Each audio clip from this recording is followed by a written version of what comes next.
brand development and management is essential to athletes, especially for their maximizing their earning potential when they leave the court. Interestingly enough, previously you were known for being a little bit polarizing as far as in the media and what views about you were as you played, but you've defied all the odds and definitely turned your brand into an asset for you. Can you maybe talk about how did you overcome that negative perception? I think that I did what it took to make the NBA. So a reputation is earned whether good or bad, and it came to a point where it was going to be me or them. And I made damn sure it was going to be me. So whether that was playing basketball or fighting, I was gonna get that spot. So like I said, I developed a reputation early on as just someone who was really down for the team. I was a person that everyone loved or hated to play against, but would love to have on the team.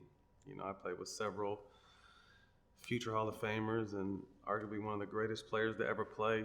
Rest in peace to Kobe, and I was always these guys' favorite teammate.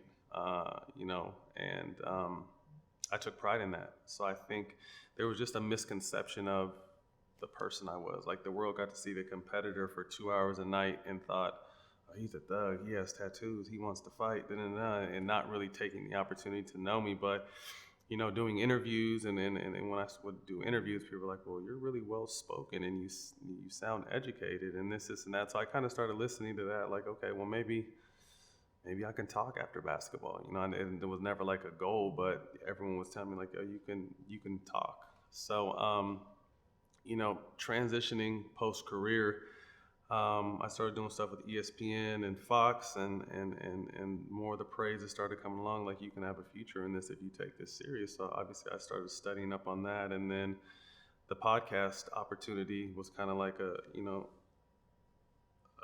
gift out of the middle of nowhere. Like, I didn't even know what a podcast was. I knew that, working for ESPN Disney, that I had to walk a straight line, but I really kind of wanted to be me and kind of change the narrative from a standpoint where I can tell my own story. I think so often we depend on the media to tell our stories, and more often than not, they're not the flattering stories. The media wants to cover. No one wants to see happiness or success or people doing well. People want to see the BS. And, me being able to step in the media space and tell my own story, I definitely think helped change the narrative on me. Also social media, me being able to show the softer side with my kids and what I'm doing through my foundation and my advocacy in certain areas. So I slowly but surely just continued to stack the good side of me up, and was a perfect example of you can't really judge a book by its cover. So creating a podcast is a little bit different. We see a lot of them in today's society. It's the new trendy thing to do, but you have the #1 podcast. So congratulations for that. Thank you. How did you take that idea, articulate it into a business plan or a business pitch for such a large network, and then ultimately continue to thrive and make it super successful? You make it seem like I had some kind of master plan, and it really wasn't like that. What happened was I was enjoying a joint with my now co-host and my former teammate Steven Jackson at my house in the Bay, and we were watching a game, and we were both getting great feedback on what we were doing. He retired a little bit before me. He was working at Fox and ESPN, and I kind of jumped in the same carousel, and everyone kept saying they loved how real and authentic we were, and we needed to do something together. And then Fox got the idea to start putting me and Jack on shows together on Fox. And then we just started talking. So one day I'm like, yo, like, we need to do something together. He's like, what? I'm just like, I don't know, like, let's do a podcast. And knowing that I've never listened to a podcast before, and to keep it real, like, we have probably 60 episodes, and I maybe watched 4 of them. Like, it wasn't necessarily my thing. My life is so busy with kids and other stuff that it wasn't really a thing. But I just knew that podcasts gave people the ability to talk and kind of talk uncensored, and that's what I wanted. So I was doing a DeMarcus Cousins documentary. I was speaking on it for a Showtime piece, and one of the producers is like, hey, I heard you want to start a podcast. I'm like, how did you hear that? He's like, I don't know, people are talking. He's like, well, you need to meet with Showtime. I'm like, Showtime does podcasts? They're like, nah, they might, they're starting a new Showtime basketball segment. So met with Showtime, pitched them my idea, and they took it without a sizzle and took a chance on us. And, we struck gold. And I think the reason why we've been successful in this space is because I think our reputations precede us, and they know that, Jack and I are authentic and real, far from perfect, but, do everything. We lead with our heart. And I've just found a unique way of humanizing our guests. That was kind of my goal. I think everyone knows, like when a Kobe comes on our show, or Steph or KD, Shannon Sharp, Jamie Foxx, people know what they're good at. Mm-hmm. But I wanted to learn more about what they are like off the court, off the field, off the cameras. And I kind of felt like even though I knew them as friends, I was a fan of just who they were as people. And I've found a way to allow our guests to kind of let their guard down and feel comfortable enough to be vulnerable and share stuff with us that they haven't shared with no one else. Because my situation, when I imagined this podcast, it was never like a put a mic in your face type interview, because athletes aren't really for that. My thing was thinking like, if we're over at the house in the man cave smoking a joint or having a drink, like that kind of dialogue and conversation, I think is what the world wants to see. And we've been able to translate that onto, the Showtime platform and been very successful doing it. Now that you have the podcast, you also have a very large media empire that you're developing, which includes you being a dad and showcasing that. Mm-hmm. Can you talk a little bit about what you're doing with the twins and what you have coming as far as your media endeavors? It's been fun. I just signed a new 2-year deal with ESPN, signed a new 3-year deal with Showtime and iHeart for my podcast, started my twins podcast, which is hilarious. Started a behind the scenes show of their AAU team.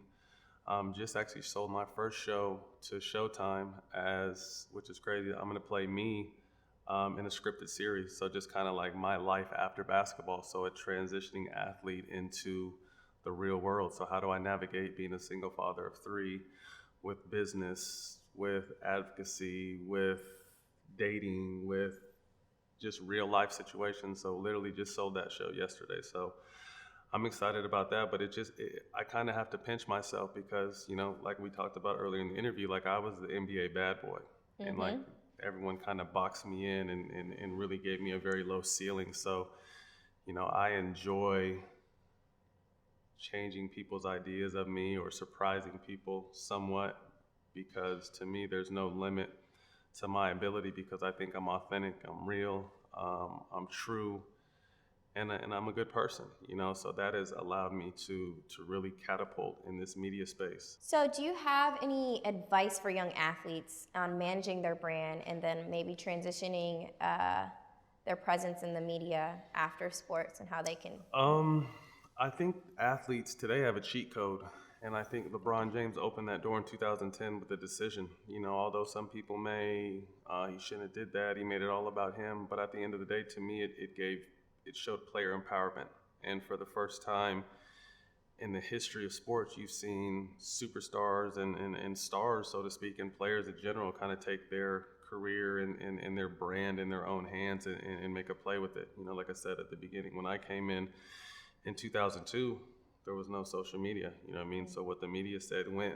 If you happen to get interviewed for a couple of minutes, that's how you can kind of get your 2 cents in, but it wasn't enough, So I kind of think like now you're a walking business, and I think guys more than ever being able to capitalize on their likeness and their brand off the court now because of social media. You don't have to go through the team's PR or the team in general. Like you can get right to players now, and players can represent themselves and sell themselves daily on social media.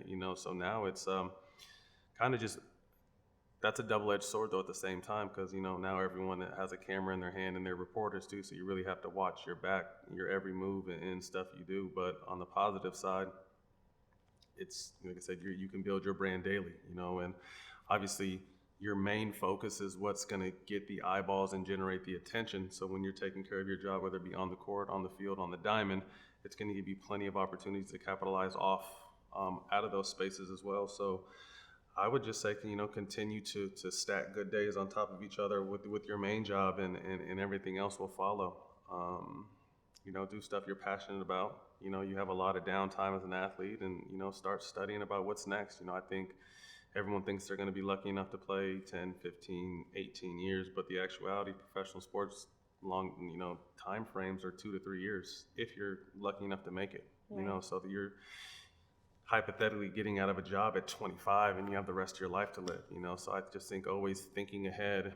And like I said, now it's talked about more than ever. Like back when I came in, we didn't talk about life off the court or earnings off the court or life after basketball or life after sports. Like I said, it's a common theme today, and you will really be behind the 8 ball to not take advantage of that.